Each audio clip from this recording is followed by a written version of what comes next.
હું મોરબી શહેર અને મોરબી જિલ્લાના લોકોને એક વિનંતી કરી રહ્યો છું કે આપણા જિલ્લામાં, સમગ્ર રાજ્યમાં કે સમગ્ર દેશમાં, હાલ મારી જવાબદારી જિલ્લા પૂરતી છે, તો હું મોરબી જિલ્લાની વાત કરું તો પેટ્રોલની ક્યાંય અછત નથી. એક સાથે ઘણા બધા લોકો પેટ્રોલ ભરાવા જાય છે, તો કદાચ અડધો કલાકમાં ત્યાં નવી ટ્રક એમની પેટ્રોલનું ટેન્કર આવીને એ પંપમાં પેટ્રોલ આપી દેશે.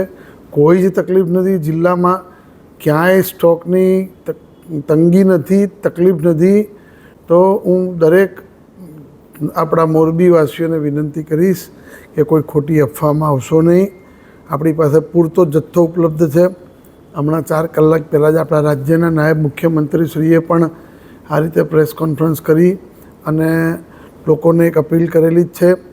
એ જ પ્રમાણે અમારા અધિક મુખ્ય સચિવ શ્રી જે અમારો સપ્લાય એટલે પુરવઠાની જે બધી જ બાબતો સંભાળી રહ્યા છે એવા મોના મેડમે પણ બધાને પ્રેસ કોન્ફરન્સ કરીને આવી અપીલ કરેલી છે.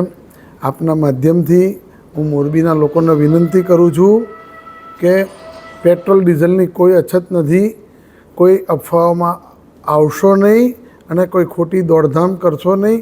આપણી પાસે પૂરતો જથ્થો ઉપલબ્ધ છે. અત્યારે કદાચ આજે જો લાઈન લાગી હોય ને કોઈકનો જથ્થો ખલાસ થઈ ગયો હોય તો મારે દરેક કંપનીના જિલ્લાના વડા સાથે વાત થયેલી છે. ઇન્ડિયન ઓઇલ હોય કે અન્ય તમામ કંપની, સરકારી કંપની હોય કે ખાનગી કંપની, દરેક પાસે પૂરતો જથ્થો ઉપલબ્ધ છે.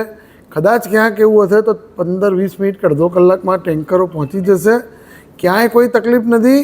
એટલે એક સાથે તમે જો 500 વ્હીકલ પુરાવા જાય અને કદાચ એનો 6 કલાકનો સ્ટોક 1 કલાકમાં પૂર્ણ થાય તો એ ટ્રક રસ્તામાં જ હશે. એટલે કોઈ તમારે દોડધામ કરવાની જરૂર નથી, ક્યાંય તમારે લાઈનો લગાડવાની જરૂર નથી. પૂરતો જથ્થો ઉપલબ્ધ છે.